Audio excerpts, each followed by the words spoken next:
셀트리온 블록딜 후폭풍 마무리 단계, 기존 제품 실적 안정적 성장 유지 가능할까? 셀트리온 오늘 마이너스 0.88% 하락, 헬스케어 마이너스 1.07%, 제약도 마이너스 0.81% 하락세를 보이고 말았습니다. 세 종목 모두 장중에 오르락내리락 부침이 심한 모습이 나타났는데요. 종가는 끌어올리면서 아랫꼬리가 긴 모습들이 연출이 되었습니다. 블록딜에 따른 후폭풍의 모습인데요. 셀트리온과 셀트리온 헬스케어는 블록딜 예정 가격대, 여기서 주가가 하루 종일 왔다 갔다 하는 상황들이 나타난 모습이 되는 것이죠. 오늘 이 시간에는 기존 제품인 레미시마와 허주마, 트룩시마에 대해서 살펴보는 시간을 가져보겠습니다. 주천의 셀트리온 분석 시간입니다. 안녕하세요, 주천입니다. 오늘 장중에 셀트리온 헬스케어에서 보도 자료를 발표를 했습니다. 이 내용의 의미를 먼저 살펴보기로 하겠습니다. 브라질 연방정부 입찰에서 레미시마 수주 성공 이렇게 되어 있고요. 트룩시마와 허주마 등 3개 제품 모두 공공시장 독점 공급 이런 내용이죠. 21년 작년 3개 제품의 중남미 매출이 전년에 비해서 2.5배 증가했다. 직판 역량 강화로 올해도 성장 지속 전망이다 이렇게 되어 있고요.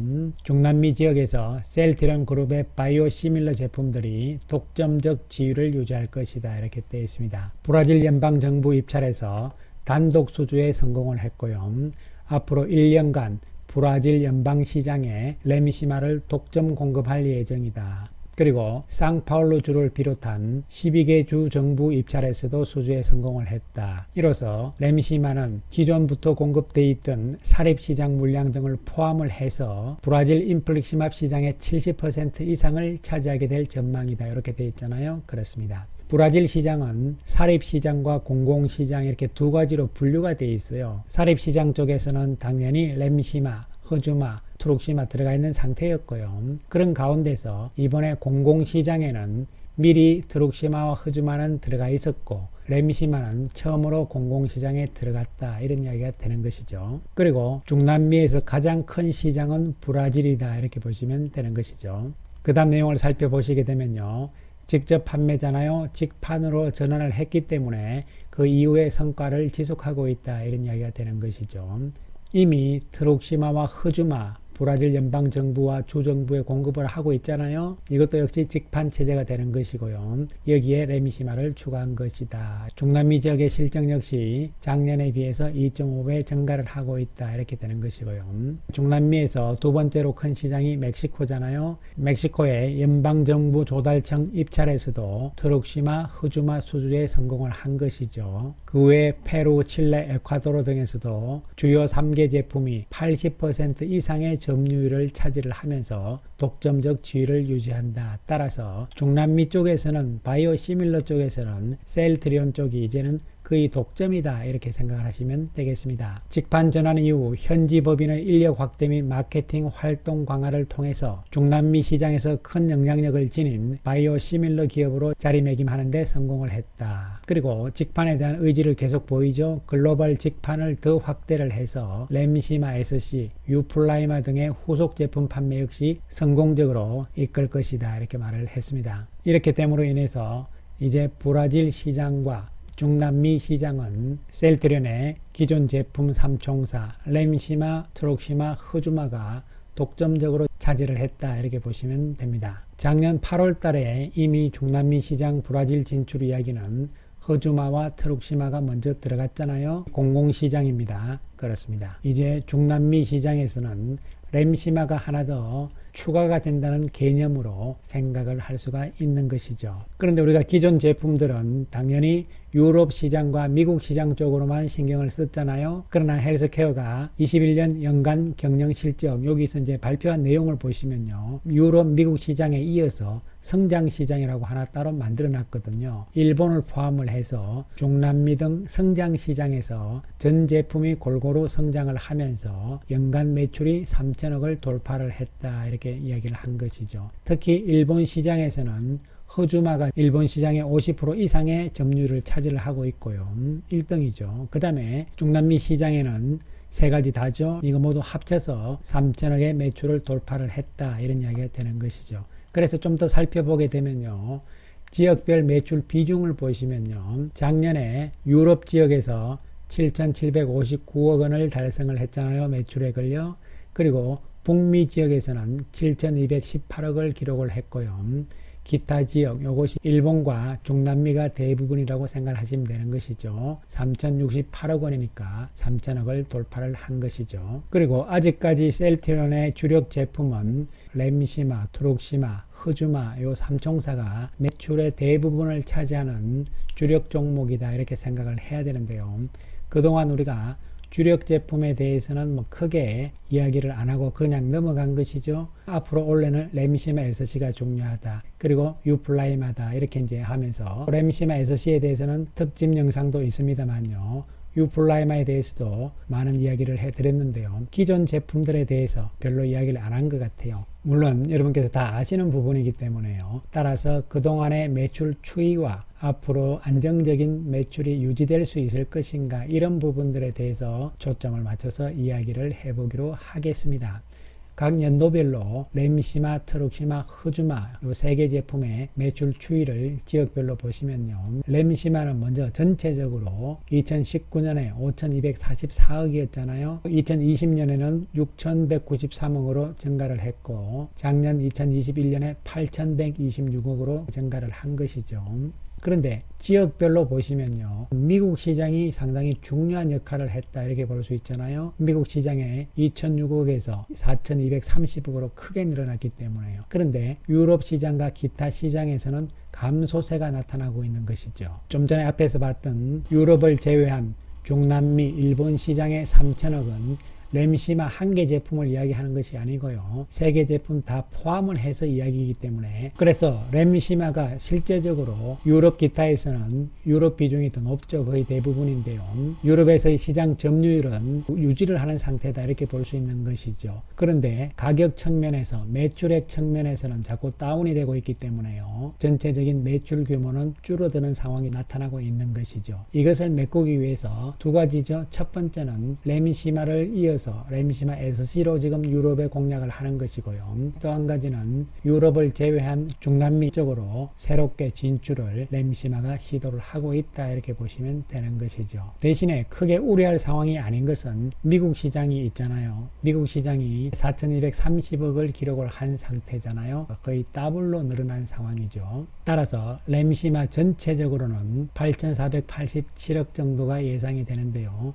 요 숫자는 밑에 적어놨듯이요. 4개 증권사들의 전망치의 평균치다 이렇게 보시면 되겠습니다. 트룩시마도 역시 중요한 부분이죠. 이 3개 제품 가운데서 가격이 가장 비싼 제품은 트룩시마예요, 여러분. 그래서 수익성 측면에서는 트룩시마가 가장 좋다 이렇게 보시면 되는 것이죠. 그런데 이 트룩시마가 작년에 상당히 고생을 했잖아요. 트룩시마의 매출 추이를 보시면 불안정한 모습을 보여주고 있어요. 2019년에는 4,463억이었잖아요. 갑자기 2020년에 7,800억을 넘어서면서 크게 성장을 했잖아요. 그러다가 작년 2021년에는 다시 또 4,699억으로 뚝 떨어집니다. 이것이 무슨 현상이냐 이렇게 되는 것인데요. 미국 시장에 들어가면서 크게 성장세를 보이기 때문에요. 이에 따라서 오리지널사를 중심으로 해가지고 단가를 낮춰버린 거죠. 이에 따라서 트룩시마의 단가도 낮출 수밖에 없는 상황이 도래를 하는 거죠. 따라서 매출의 규모는 줄어드는 상황이 나올 수밖에 없는 것이죠. 그러나 2022년 올해 전망을 보시면요. 소폭의 증가세잖아요. 안정권에 접어들었다 이렇게 보시면 되는 것이고요. 이러한 현상이 역시 미국에서 일어났거든요. 미국에서 2020년에 5,866억이고 19년에는 1,580억이잖아요. 이런 상황들이 나왔고 작년에는 2,600억 이렇게 되는 모습이었죠. 유럽과 기타 지역에서도 좀 줄어드는 상황이 나오고 있습니다. 그러나 꾸준히 유지는 가능하다 이런 측면에서 접근이 되는 것이죠. 그 다음에 흐주마의 추이를 보시면요. 흐주마는 2019년부터 해서 증가세가 나타나고 있는 것이 사실이죠. 미국 시장의 비중이 아직은 너무 약한 상황입니다. 이러한 부분들이 시간이 지나면서 조금 더 개선될 여지는 있다고 보는 것이죠. 그리고 유럽과 기타 시장에서는 꾸준한 성장세가 이어지고 있는 상황이죠. 따라서 기존의 이 세 종목군들이 갑자기 트룩시마처럼 이런 충격들, 이런 부분들이 물론 언제든지 나올 수가 있어요. 미국 시장에서는 인플릭시맙 시장보다는 휴미라 쪽으로 다 가고 있잖아요. 그런 상황이기 때문에 의외로 램시마 시장의 경쟁은 상대적으로 안정적으로 갈 가능성이 높다 이렇게 볼 수가 있는 것이죠. 그리고 어저께 성적표를 받아봤잖아요. 미국 시장에서 인플렉트라, 램시마는 안정적인 성장이 지속되고 있는 것이 확인이 되었고요. 트룩시마, 허즈마 역시 미국 시장에서 안정적인 모습이 나오고 있는 것이죠. 당연히 미국 시장 규모가 가장 큰 시장이다 이렇게 보시면 되는 것이죠. 미국 시장에 대해서는 어저께 영상에서 충분히 설명을 드린 바가 있습니다. 미국 시장에서의 인플렉트라, 램시마는 이제 힘든 과정이 끝났고 가파른 속도로 상승세가 나오는데 올해도 가능성이 있다. 이것은 바로 대형 보험사 쪽에 선호의약품으로 등재가 되어 있는 그 효과가 본격적으로 나타나고 있는 과정이다 이렇게 말씀을 드린 바가 있습니다. 그래서 중요한 것은 이제 올해 2022년이잖아요.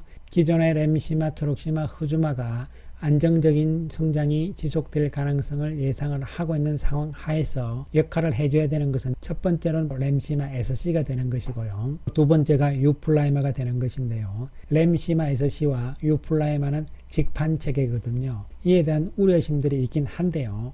지난 2년 동안 직판 체제를 구축을 해놨기 때문에요. 우려할 만큼 상황은 아니라고 볼 수가 있는 것이죠. 그리고 램시마 SC가 지금 미국에서 3상이 진행이 되고 있잖아요. 램시마 SC는 과연 미국 시장에 언제 들어갈 것이냐 이렇게 되는데요. 빠르면은 내년 2023년이고요. 조금 늦으면은 2024년까지도 생각을 하고 있는 것으로 회사 측은 보는데요. 그런데 현재 미국에서의 임상 3상인데요. 어떻게 진행이 되고 있느냐 이런 부분인데요. 현재 미국에서 램시마 SC는 임상 3상 단계에 있고 이 3상에서는 21개 항목에 대해서 임상을 하고 있는 중입니다. 현재 21개 가운데서 14개가 완료가 된 상태고요. 그 다음에 7개가 지금 남아있는 상태라고 보시면 됩니다. 적응증에 따라서 따로따로 다 임상을 하기 때문에 그렇다 이렇게 보시면 되는 것이죠. 결론적으로 기존 제품 3가지 제품이 안정적으로 가면서 새로운 신제품 개념의 램시마 SC 역할이 올해는 더욱더 중요하다는 말씀을 다시 한번 강조를 드리겠습니다. 그리고 이제 블록딜이 마무리가 돼가는 과정인데요. 블록딜의 매각 가격을 보시면은 셀트리온이 16만 4,700원에서 17만 100원이고 이것을 평균으로 나누면은 16만 7,400원이잖아요. 그런데 이 230만 주 가운데서 누가 얼마에 몇 주를 샀는지는 알 수가 없는 것이잖아요. 그러면 최하 가격이 16만 4,700원이다 이렇게 보시면 되는 것이죠. 헬스케어도 같은 가격의 개념으로 생각을 먼저 하시면 되겠습니다. 그러한 가운데서 오늘 셀트리온의 움직임을 살펴보시면요. 16만 8천원으로 마감이 됐잖아요. 외국인들이 273억의 매도를 보였는데요. UBS 쪽에서 4만 4천 주가 나왔잖아요. 이것은 블록딜에 따른 후폭풍이다 이렇게 보시면 되는 것이죠. 요 평균 가격 16만 7,400원 전후 가격대에서 조금이라도 남으면 매도를 하는 이러한 급한 매물들, 바로 차익 거래 성격의 매도 물량들, 이런 것이 급한 매물들이거든요. 오늘로서 이제 거의 다 나왔다고 볼 수가 있는 것이죠. 왜냐하면 230만 주 블록딜 매도 가운데서 오늘 16만 4천 주 그리고 10만 주 96만 주를 합치게 되면요 약 120만 주가 넘잖아요. 그러면 230만 주였기 때문에 50% 이상이 지금 급한 매물로 나온 것이죠. 그러면 거의 다 마무리된 것이다. 왜 그러냐면은 외국인 매도가 16만 4천 주였지만 공매도는 2만 3천 주밖에 안 되기 때문에 외국인들의 매도는 바로 블록딜 이후에 나오는 차익 거래 성격의 물량이다 이렇게 생각을 하시면 되는 것이죠. 외국의 창구에서는 모건 스탠리, JP 모건이 또 사들어오잖아요. 좀 더 지켜볼 필요성이 있는 것이죠. 따라서 주가는 블록딜에 따른 가격 조정 이런 부분은 마무리된 상황으로 해석을 할 수가 있겠습니다. 그리고 셀트리온은 자사주를 8만 6천 주를 매수를 하면서요. 이제 남은 게 3만 3,723주밖에 안 남았습니다. 내일 쏘면 다 끝날 것 같은데요. 내일 주총일이기도 한데요. 어쨌든 간에 그 다음에 헬스케어는 오늘 외국인들이 147억의 매도 우위를 보였잖아요. 주창구를 보시면은 UBS, 모건 스탠리잖아요. 역시 블록딜에 따른 후폭풍으로 이제 마무리되는 과정이다. 왜냐하면은 135만 주, 21만 주, 22만 주 이렇게 되면요. 3일 동안 블록딜로 외국인들이 매도한 것이 170만 주가 넘잖아요. 그러면은 전체 블록딜 260만 주였잖아요. 역시 절반 이상 정도는 다 나왔다 이렇게 보시면 되는 것이죠. 따라서 이제는 실적과 시장의 분위기에 따라서 이제 어느 정도는 형성하는 그러한 주가의 움직임이 셀트리온과 셀트리온 헬스케어는 나올 수 있다는 판단을 해야 되는 것이죠. 오늘 자사주 10만 주를 다 사버렸어요. 그래서 이제 남은 자사주는 11만 2,824주밖에 남지 않았다 이렇게 보시면 되는 것이죠. 한편 제약은 0.81% 하락을 하면서 외국인들이 11억 매도 오잖아요. 조금 빠지면서 왔다 갔다 하는 상황이 이어지지만 특별한 문제는 없는 모습이죠. 공매도 역시 증가세가 나타나지 않고 있는 상황이고요. 기관들이 조금씩 사들어오는 상태였죠. 따라서 이제 중요한 것은요. 셀트리온 그룹주들의 주가는 이제 실적이 가장 중요한 부분이 되는 것인데 자사주 매입도 거의 이제 다 끝나가는 과정이잖아요. 그리고 블록딜에 대한 영향도 이제 벗어나는 상황이거든요. 여기서 주가를 인위적으로 의도적으로 무슨 부양을 해서 끌어올리는 이런 상황은 별 의미가 없는 것이고요. 시장 전체도 마찬가지이지만 자연스러운 어떤 분위기의 전환과 더불어서 수급 상황이 개선이 되면서 이에 따라서 실적 부분이라든가 호재성 재료들이 반영이 되는 그러한 상황까지는 우리는 기다릴 수밖에 없는 상황이란 말씀이죠. 따라서 예민하게 또 성급하게 생각하실 단계가 아니고요. 시장 전체 분위기와 더불어서 실적을 쌓아갈 수 있는 좋은 재료들, 정보들 이런 부분들을 확인을 하시면서요. 상황이 전환되고 바뀔 때는요. 이러한 재료들이 결국은 호재로서 주가에 반영이 될 수 있는 상황이 오는 것이죠. 그 타이밍까지는 우리가 좀 더 기다릴 수밖에 없는 상황이라는 말씀 드리겠습니다. 감사합니다.